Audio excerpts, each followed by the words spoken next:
যেমন আজকের আলোচনা হচ্ছে সত্য, সরল এবং সর্বাঙ্গপূর্ণ যোগের পরিচয়। বুঝলেন? তো প্রথমে যে ধ্বনি দেওয়া যায় যে শিবমণি কি জয়, শিবমণি কি জয়, যোগ বিদ্যা কি জয়, যোগ বিদ্যা কি, যোগ বিদ্যা কি জয়, ব্রহ্ম বিদ্যা কি জয়, ব্রহ্ম বিদ্যা কি জয়, সত্য জ্ঞান কি, সত্য জ্ঞান কি জয়, আত্ম শিবহম শিবহম শিবহম। যে যোগ বস্তুটা কি বস্তু, তাই তো? যোগ কি, যোগ কাকে বলে এবং যোগের উদ্দেশ্য মানুষের কোন অবস্থায়, এটা জানাই হলো যোগের পরিচয় বা যোগকে জানা। সংসারের সমস্ত বস্তু যখন দুই দুই, সারা সংসারেই যখন দুই শ্রেণীতে বিভক্ত হতে পারে, তখন কোথাও পৌঁছানো কোনো কঠিন কাজ নয়, যদি নিরপেক্ষ এবং স্বতন্ত্র বুদ্ধিতে বিচার করা যায়। কোনো বস্তু তত্ত্ব বা সিদ্ধান্ত নির্ণয়কারী, কোনো বস্তু তত্ত্ব বা সিদ্ধান্তকে নিশ্চিতকারী, অথবা কোনো বস্তু তত্ত্ব বা সিদ্ধান্তে ন্যায়কারী বস্তু যে আছে তাকে বুদ্ধি বলে। ন্যায়কারীকে নিষ্পক্ষ এবং স্বতন্ত্র হওয়া নিতান্ত আবশ্যক। ন্যায়কারী যদি পক্ষপাতী এবং পরতন্ত্র হয়, সে কখনো সাচ্চা ন্যায় করতে পারে না। পক্ষপাতী এবং পরতন্ত্রের নির্ণয় কখনো সত্য এবং ন্যায় সঙ্গত হতে পারে না। মোহাম্মদ সাহেবের ভালো কথা এবং সত্য কথাকে কে না মানবে, অর্থাৎ সবাই মানবে, কিন্তু সব মুসলমান নয়। বরং মুসলমান সে যে মোহাম্মদ সাহেবের সব কথা মানে। ঈশার সত্য কথাকে মানা ব্যক্তি ঈশাই নেই, ঈশাই সে যে ঈশার সব কথা মানে। এই কারণেই মজহবী সংসার যে পুস্তক মানে, যা তার মজহবী গ্রন্থ, তাকে সে ঈশ্বরকৃত মানে। মজহবী লোক নিজ নিজ গ্রন্থকে ঈশ্বরকৃত এই জন্য মানে যাতে কেউ তার উপর তর্ক করতে না পারে। কিন্তু আশ্চর্যের বিষয় এই যে মজহবী লোক ঈশ্বরকে এক মানে, সবার ঈশ্বর আলাদা আলাদা এই রূপ মানে না। যদি সবার ঈশ্বর আলাদা আলাদা না হয়, তো প্রত্যেক মজহবী পুস্তকের সিদ্ধান্ত ভিন্ন ভিন্ন কেন? সবার মধ্যে পরস্পর বিরোধ কেন?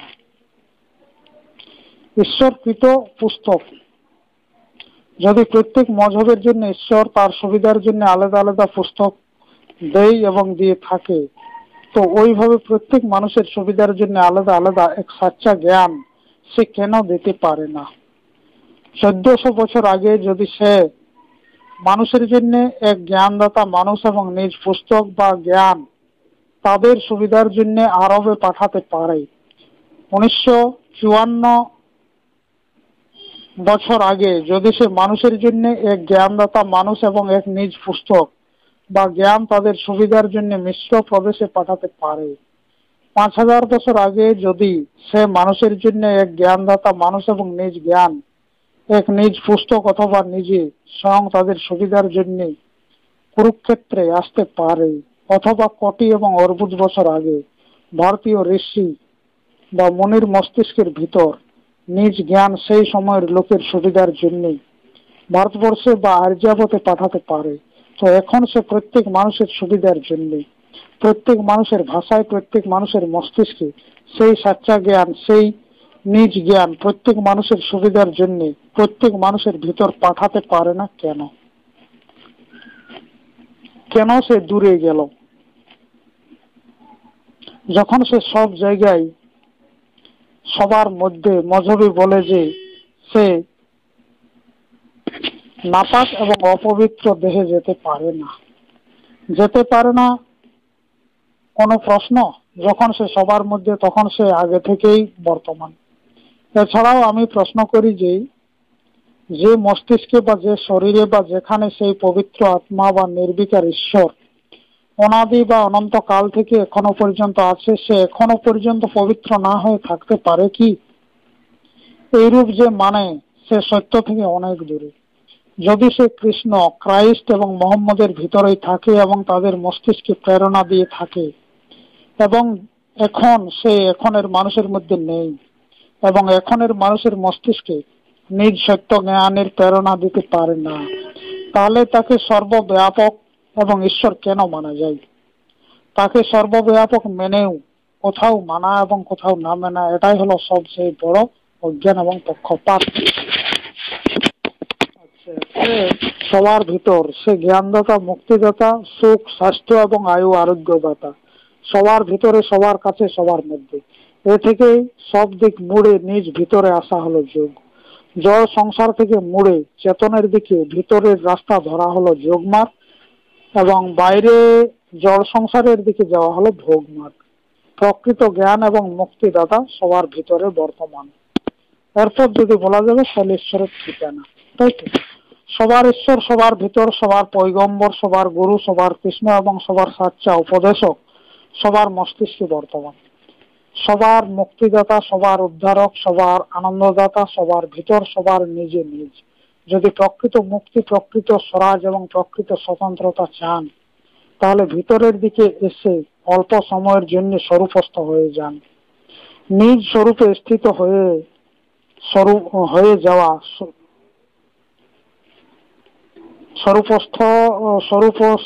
স্বরূপে স্থিত হয়ে যাওয়াই হলো যোগ। সংসারে ভোগ বাইরে, যোগ ভিতরে। ভিতরে শক্তির সঞ্চয়, ভিতরে শক্তির প্রাপ্তি, ভিতরে শক্তির উপার্জন হয় এবং বাইরে তার ব্যয় হয়ে পারে। আয়ু, আরোগ্য, বল এবং জ্ঞানের ভান্ডার আত্মদেব আছে যা চেতন। তার প্রকৃত স্বরূপের বর্ণনা ভিতরে হয়। জন্মভর ঘুরলেও ভিতরে না গিয়ে যোগ পদে আরূঢ় না হয়ে তাকে লাভ করতে পারে না। স্থূল চোখে জড় সংসার দেখা যায়, জ্ঞান চোখে আত্মাকে দেখা যায়। যেমন বিনা স্থূল চোখে সংসার দেখা যেতে পারে না, এইভাবে বিনা জ্ঞান চোখে কেউ নিজ হৃদয়ের ঈশ্বরকে দেখতে পারে না। বাইরে যে ঈশ্বর আছে তা তোমারই কল্পনা, পাথরের, মাটির এবং জড় ধাতু। কিন্তু সেই সাচ্চা ঈশ্বর হলেন চেতন, যা সবার ভিতরে বিরাজমান। ঈশ্বরের পাশে আসতে হলে অন্তর্মুখ হওয়া আবশ্যক। যেমন ভোগের জন্য বহির্মুখ আবশ্যক, ওইভাবে যোগের জন্য অন্তর্মুখ আবশ্যক। যদি একে না বুঝে তো যোগকে কখনো বুঝবে না। যোগের পরিচয় প্রাপ্তি করা তো একে বোঝা, নইলে তো বরাবর ঘুরতে থাকবে এবং কখনো যোগ পদকে লাভ করবে না। এই জ্ঞানকে শুনলে এবং পড়লে সরল, কিন্তু সাংসারিক, মজহবী এবং রাজনৈতিক দলবদ্ধ মানুষের বুদ্ধিকে পক্ষপাতে বেঁধে আধ্যাত্মিক জ্ঞান এবং যোগ থেকে এত দূরে চলে গেছে যে তার জন্য যোগের সাচ্চা জ্ঞানকে শুনলেও বোঝা অসম্ভব হয়ে থাকে। সংসার চক্র, সংসার গোল। সংসারের নাম কেবল সংসারেই নয়, সংসার চক্র। চক্র বলে গোলকে। সূর্য গোল, চন্দ্র গোল, তারা গোল, আমাদের পৃথিবী গোল, সারা সংসার গোল। কোন গোল বস্তুতে পূর্ব পশ্চিমাদি দোষ দিতে হয় না। গোরখপুর থেকে পূর্বে চলুন, পূর্ব দিকে চলুন, পশ্চিমে না এলেও আপনি কিন্তু পৌঁছে যাবেন পশ্চিমে। কেন?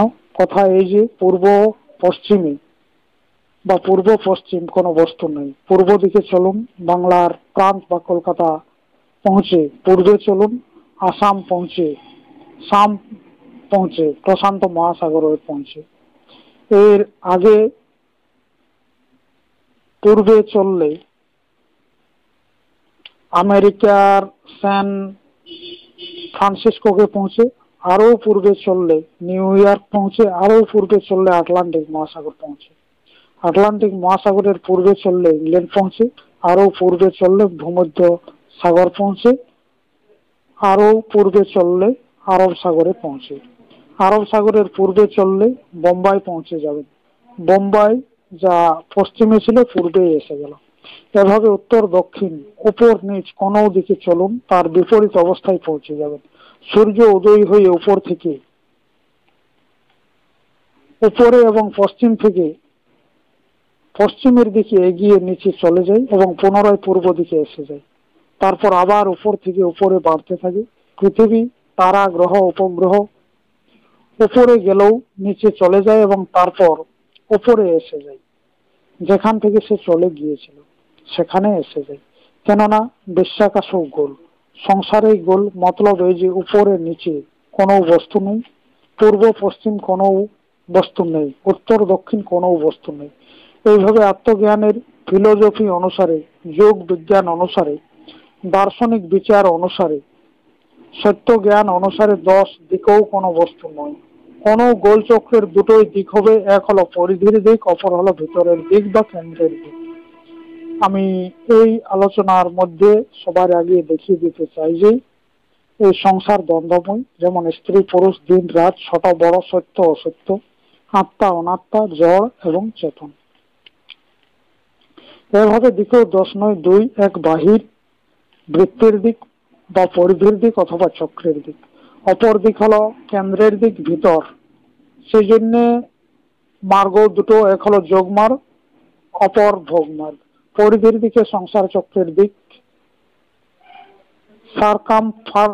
সার্কামফারেন্স বা সার্কেলের দিকে হওয়া, অথবা বৃত্ত বা বৃত্তির দিকে হওয়া অযোগ, কুযোগ বা ভোগ।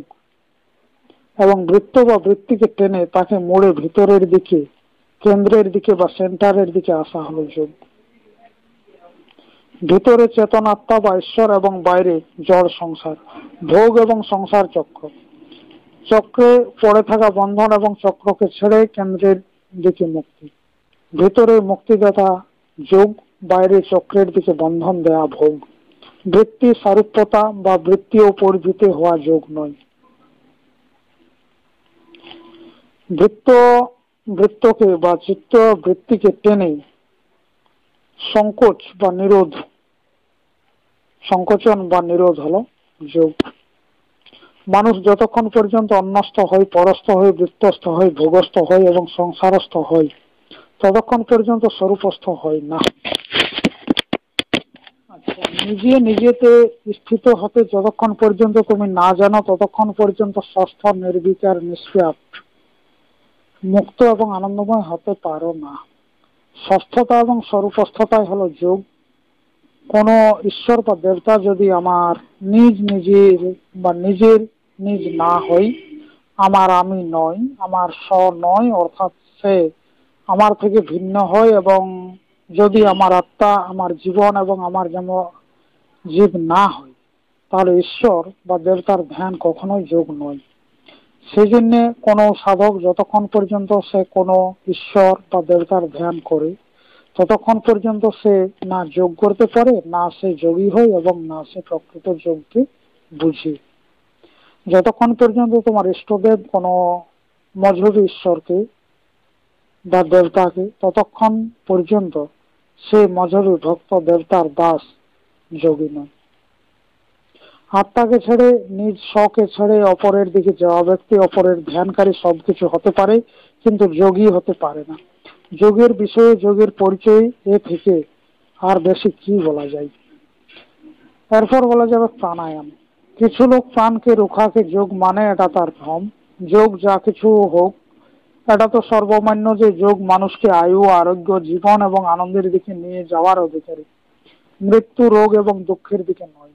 কিন্তু প্রাণকে রুখা বা প্রাণের গতিতে হস্তক্ষেপ করা অথবা তার স্বাভাবিক গতিতে ভেদ সৃষ্টি করা এবং তাকে নির্বিকার রূপে চলতে না দেওয়া মহাভয়ঙ্কর কাজ। শ্বাসের বেগকে রোখা মৃত্যুর দিকে এবং রোগের দিকে বেড়ে যাওয়া। জীবিত শরীরের কোনো স্বাভাবিক বেগকে অস্বাভাবিক রূপে রোখা রোগ এবং মৃত্যুর দিকে নিয়ে যাওয়া। জীবিত শরীরে কোনো বেগ হয় শরীরের ভিতর থেকে ওই বিকারকে বের করানোর জন্য, যা সজীব শরীরের জন্য বিষতুল্য হয়ে যায়। সেই কারণেই কোনো স্বাভাবিক বেগকে অস্বাভাবিক রূপে রোখানো হলো মৃত্যু, নির্বলতা, অল্পায়ু এবং রোগের দিকে যাওয়া। বেগকে রোখা বাস্তবেই মহাভয়ঙ্কর কাজ। শুদ্ধ জলের আবশ্যকতা হলে পিপাসা লাগে শুদ্ধ এবং স্বাভাবিক পিপাসা লাগলে জল না পান করা বা পিপাসার স্বাভাবিক বেগকে রুখে দেওয়াও মৃত্যু, নির্বলতা, অল্পায়ু এবং রোগের দিকে এগিয়ে যাওয়া। এই জল শরীরকে রক্ষা করে এবং জীব একে নিয়ে শরীরের বিকারকে ধুয়ে বের করে দেয়। এই জল যখন শরীরের বাইরে আসে, তখন শরীরের বিকারকেও নিয়ে আসে। সেই জন্য এই দুর্গন্ধ জলকে জীব বের করতে চাইলে এই বেগকে লঘু সংখ্যা বা মূত্র বেগ বলে। এই বেগকে রোখা ব্যক্তি বা রোখানো ব্যক্তি যোগী নয়, অযোগী এবং রোগী। শরীরের সজীবতা জীব বা এই আত্মদেব শুদ্ধ জলকে গ্রহণ করে শরীরকে সরস শীতল রক্ষা করে। ওই জলে শরীরের বিকারকে ধুয়ে এক ছোট স্থানে জমা করে। যখন সেই সীমিত এক ছোট স্থান ভরে যাওয়ার মতো হয়, তখন লঘু সংখ্যা বা মূত্র ত্যাগ বা প্রস্রাবের বেগ মনে হয়। এই জীব বা ভিতরের আত্মদেব যা জীবনের রক্ষাকারী, একে বের করে দিতে চাই এবং প্রস্রাব, মূত্র বা লঘু সংখ্যার বেগ উৎপন্ন করে, যা জীবনের রক্ষার জন্য ওই বিকারকে বের করানোর জন্য খুব উপযোগী এবং আবশ্যক। প্রস্রাবকে রুখলে যখন সেই স্থান ধরার মতো হয় এবং খালি না হয়, তখন আত্মা বিবশ হয়ে বিকারকে ধুয়ে সেখানে পাঠানো বন্ধ করে দেয়, যার ফলে শরীরের এইরূপ বিকার শরীরেই পচতে থাকে এবং সেই স্থান ভরে গেলে প্রস্রাবের সেই বিষ শরীরে পড়তে থাকে। সেই জন্য প্রস্রাবের বেগকে রোখা যোগ নয়, রোগ। প্রস্রাবকে রোখানো ব্যক্তি অযোগী, রোগী এবং মূর্খ। ঠিক এভাবে যে অন্ন ভোজন করা যায় তা যখন অন্ত্রের মধ্যে থাকার অযোগ্য হয়ে যায় এবং বিকার তথা দুর্গন্ধযুক্ত হয়ে শরীর তথা অন্ত্রের জন্য হানিকারক হয়ে যায়, তখন আত্মা তাকে মলদ্বারের রাস্তায় বের করে দিতে চায় এবং চাপ দেয়। একে মলত্যাগের বেগ বলে। এই অন্ন নয়, শরীরের মল এবং বিকার এভাবে এ থেকে এ দুর্গন্ধযুক্ত হয়, একে বের করে দেওয়া দরকার। সেই জন্য মলের বেগকেও রোখা বা রোখানোর চেষ্টা করা কখনোই যোগ নয়। ঠিক এভাবে নাকের রাস্তায়, মলদ্বারের রাস্তায় অথবা লোমকূপ থেকে যে বায়ু বের হয় তা দুর্গন্ধযুক্ত হয়, তা কার্বন ডাই অক্সাইড গ্যাসযুক্ত, যা সজীব মানুষের শরীরে থাকলে বিষের কাজ করে এবং মস্তিষ্কের কোষ্ঠকে বিকৃত করে দেয়। এভাবে শ্বাস রোখা ব্যক্তি, এই রূপ প্রাণায়ামকে রোখা ব্যক্তি অধিকতর রোগী, নির্বল, বিরক্ত, উদাসীন, পাগল এবং জীবন উৎসাহে হীন হয়ে মৃত্যুর দিকে এগিয়ে যায়। কিন্তু লোক এভাবে শ্বাস রক্ষাকে প্রাণায়াম বলে, সেই জন্য লোক বলে যে যোগী প্রায় বিঘ্ন ঘটে এবং যোগ করতে করতে যোগী পাগল হয়ে যায়। এই কারণে সাধারণ লোক যোগকে মহাভয়ঙ্কর মনে করে একে ছেড়ে হরে রাম, রাম রাম হরে হরে নাচ গানে মেতে থাকে এবং যোগে বিমুখ হয়। এদের সব কথার ফলে হয় যে আজ প্রকৃত যোগকে জানা ব্যক্তি সংসারে থাকে না। এই সব লোক জানে না যে ভিতর থেকে যে বায়ু বের হয় তা কত দুর্গন্ধযুক্ত, তাতে যে বিকার হয় তা সজীব মানুষের শরীরে থাকলে বিষের কাজ করে। তাছাড়াও কিছু মহামূর্খ এবং অজ্ঞানী বোঝায় যে যদি একে ভিতরে রুখে দেওয়া যায় অথবা কোনো ক্রিয়া বিশেষ বা সাধন বিশেষ দ্বারা ভিতরেই চালানো যায় এবং উঠানো বসানো যায়, তো এতে আয়ু বাড়বে এবং এক প্রকারের যোগ হবে। এই সব মূর্খ বা মূর্খের বোঝায় মলের বেগ রুখে দিলে মানুষ মোটা এবং পুষ্ট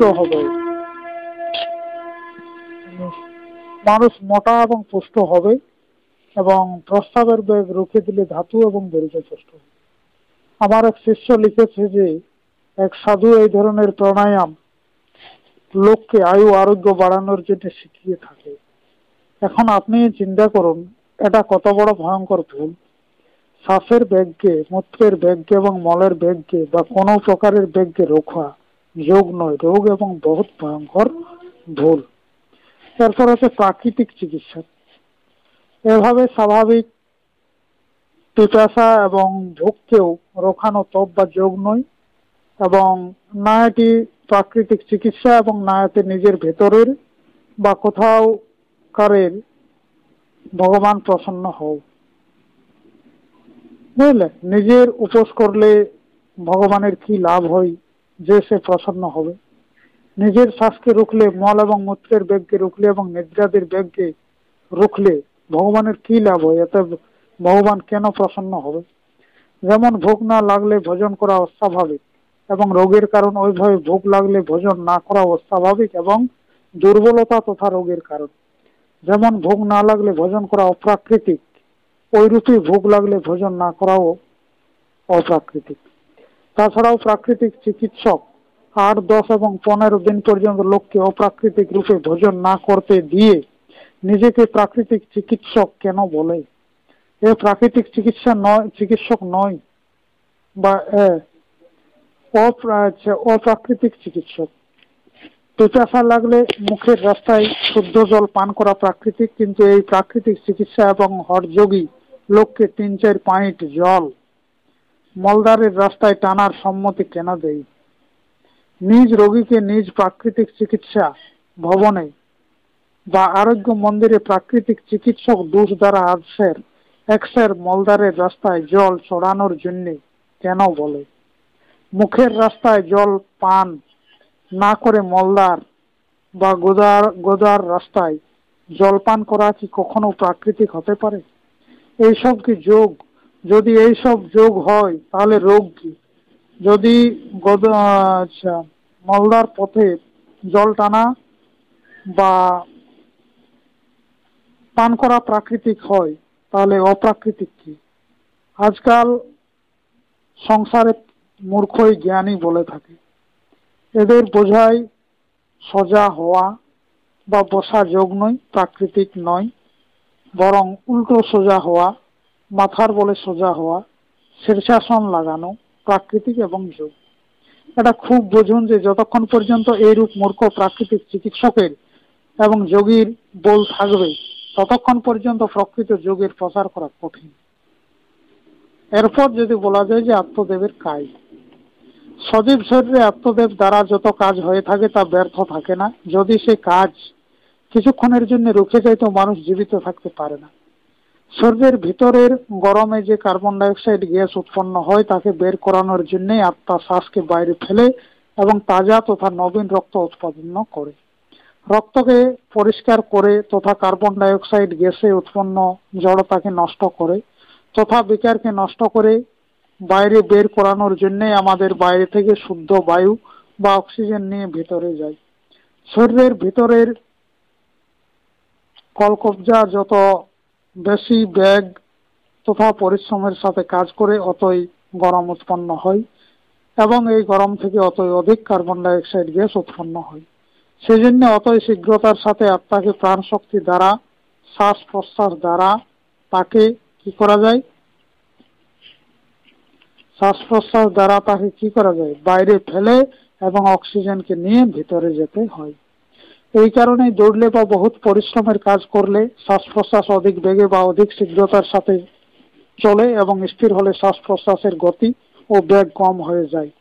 সেই জন্য এই সিদ্ধান্ত অনুসারে মানুষের শরীর যত স্থির হয়ে যায় শ্বাস প্রশ্বাসও স্থির হয়ে যায়, কেননা কার্বন ডাইঅক্সাইড গ্যাস অনেক কম উৎপন্ন হয়। আত্মা হলো সচেতন, সে ব্যর্থ কাজ করে না। কার্বন ডাইঅক্সাইড গ্যাসকে বের করানোর জন্য শ্বাস প্রশ্বাসের গতি হয়। সেই জন্য মানুষের শরীর যতই স্থির হয়ে যায় অতই শ্বাস প্রশ্বাসও স্থির হয়ে যায় এবং ভিতরে ঢুকে কেন্দ্রের দিকে নিজ খাস স্থানের দিকে চলতে থাকে। কিন্তু শরীরের গতি বা তার ব্যাপার সর্বথা ততক্ষণ পর্যন্ত রুখে না যতক্ষণ পর্যন্ত মনও সর্বথা না রুখে। মনের বা চিত্তবৃত্তির অল্প স্ফুরণ হলে প্রাণাপান বা শ্বাস প্রশ্বাস নড়তে থাকে। প্রকৃত প্রাণায়াম এবং যোগের প্রাণায়াম তখন হয় যখন মন বা চিত্তবৃত্তি রুখে যায়। চিত্তবৃত্তি রুখলে শরীরের কলকবজায় গতি বা তার দ্বারা সংঘর্ষণ হয় না এবং সংঘর্ষণ বন্ধ হলে গরম উৎপন্ন হয় না এবং গরম উৎপন্ন না হলে কার্বন ডাইঅক্সাইড গ্যাস উৎপন্নই হয় না, যাকে বের করানোর জন্য জীবন রক্ষক প্রাণকে চলতে হয়। আত্মা বা প্রাণ কোনো ব্যর্থ কাজ করে না। মন স্থির হলে কার্বন ডাইঅক্সাইড গ্যাস উৎপন্নই হয় না এবং যখন সে উৎপন্নই হয় না তখন শ্বাস প্রশ্বাসকে চালানোর আবশ্যকতাই থাকে না। সেই জন্য মন স্থির হলে প্রাণায়াম হতে পারে। যম, নিয়ম, আসন, প্রাণায়াম, প্রত্যাহার, ধারণা, ধ্যান এবং সমাধি সব যোগের অঙ্গ।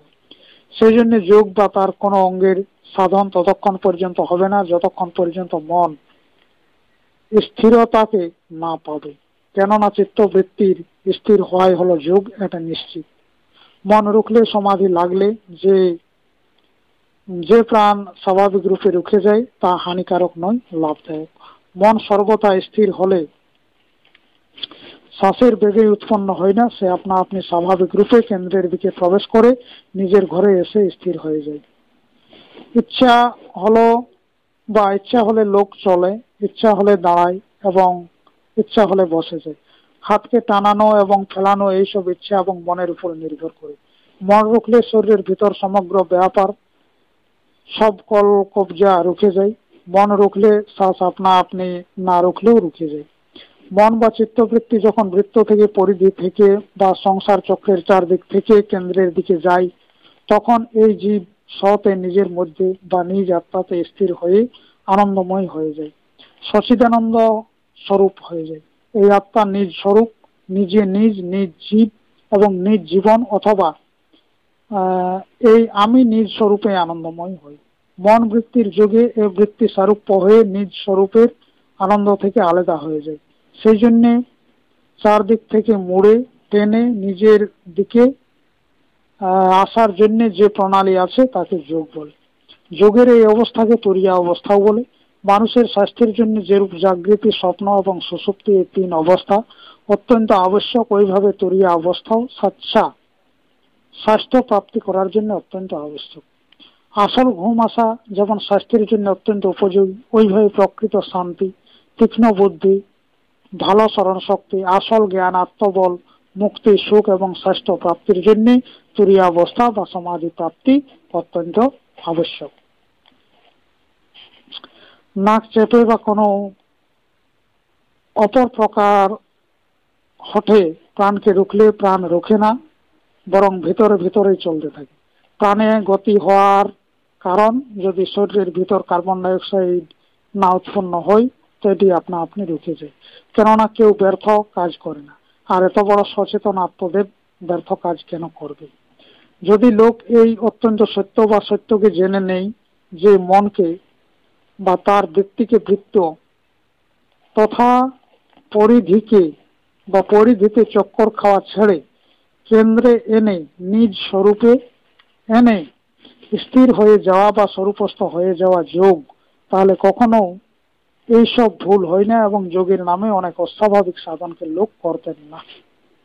প্রকৃত যোগ না জানার কারণেই লোক এই ভ্রমে জন্মভর পড়ে থাকে এবং জানে এটাও যোগ।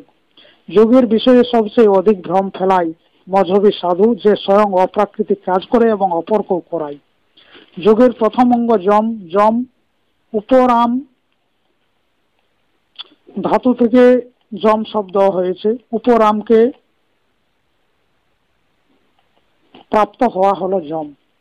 রমণ করা, ঘোরাফেরা ছেড়ে নিজের দিকে এসে চুপচাপ স্থির হয়ে যাওয়া হলো উপরামকে প্রাপ্ত হওয়া, একে যম বলে।